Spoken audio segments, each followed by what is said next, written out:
Assalamualaikum warahmatullahi wabarakatuh. Nama saya Rafina Amalia Naru dari Universitas Islam Negeri Sumatera Utara. Saya jurusan Biologi Stambu 2018 kelas Biologi 1. Di sini saya akan membuat video pembelajaran untuk memenuhi tugas dari mata kuliah Fisiologi Tumbuhan. Materi yang akan saya bawakan adalah tentang fotorespirasi. Nah, mungkin banyak yang sudah tahu apa sih itu sebenarnya fotorespirasi. Nah, di sini saya hanya ingin memperjelas tentang fotorespirasi. Nah, fotorespirasi ini merupakan salah satu contoh proses biokimia dalam tumbuhan yang kurang menguntungkan bagi tumbuhan tersebut. Nah, kenapa gitu? Kenapa fotorespirasi ini kurang menguntungkan bagi tumbuhan-tumbuhan? Nah, alasannya karena fotorespirasi ini terjadi dengan mengkonsumsi oksigen dan menghasilkan karbon dioksida tanpa menghasilkan ATP ataupun karbohidrat secara langsung gitu. Nah, fotorespirasi ini merugikan bagi tumbuhan karena dia tidak menghasilkan ATP gitu. Jadi hanya menghasilkan karbon dioksida. Kemudian karbon dioksida itu masuk ke dalam jaringan tumbuhan melalui stomata yang terbuka. Namun ketika siang hari saat cuaca itu panas, stomata ini menutup. Nah, ketika stomata itu menutup, itu berfungsi untuk mengurangi penguapan yang terjadi gitu, penguapan air.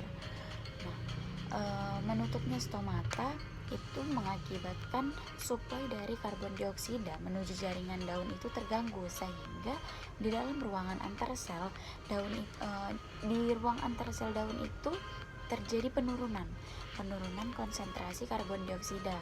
Kemudian meningkatlah konsentrasi dari oksigen hasil dari fotosintesis tersebut gitu. Kemudian situasi tadi itu akan memicu terjadinya fotorespirasi.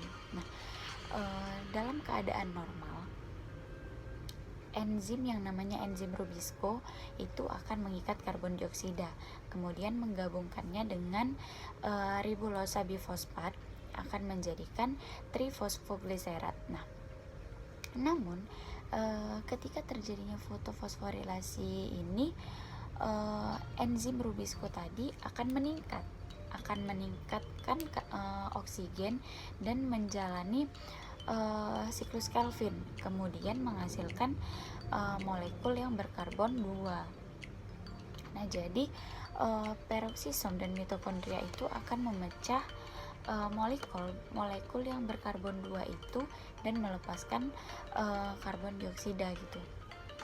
Walaupun karbon dioksida yang dihasilkan itu dalam bentuk fotofosforilasi, tapi dia juga dapat digunakan untuk fotosintesis. Tapi energi yang dihasilkan itu tidak sebanding gitu. Jadi fotofosforilasi itu menggunakan ATP yang lebih banyak gitu, sehingga akan merugikan si tumbuhan tersebut gitu. Jadi fosforilasi itu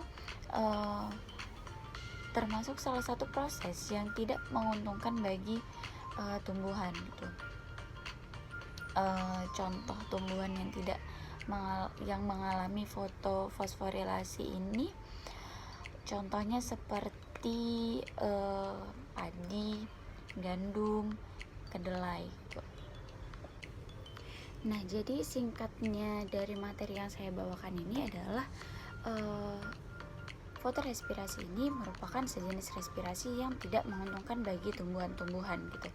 Nah, kemudian fotorespirasi itu terjadi pada sel-sel mesofil daun yang diketahui merupakan gejala umum dari tumbuhan C3. Nah, kemudian peran dari perdebakan dari fotorespirasi ini dianggap bermanfaat karena akan menyediakan karbon dioksida dan juga NH3 yang bebas untuk diasimilasi ulang, sehingga dianggap sebagai mekanisme daur ulang yang efisiensi gitu. Nah, demikian video pembelajaran yang bisa saya buat. Jika saya ada salah-salah, mohon dimaafkan. Saya tutup. Assalamualaikum warahmatullahi wabarakatuh.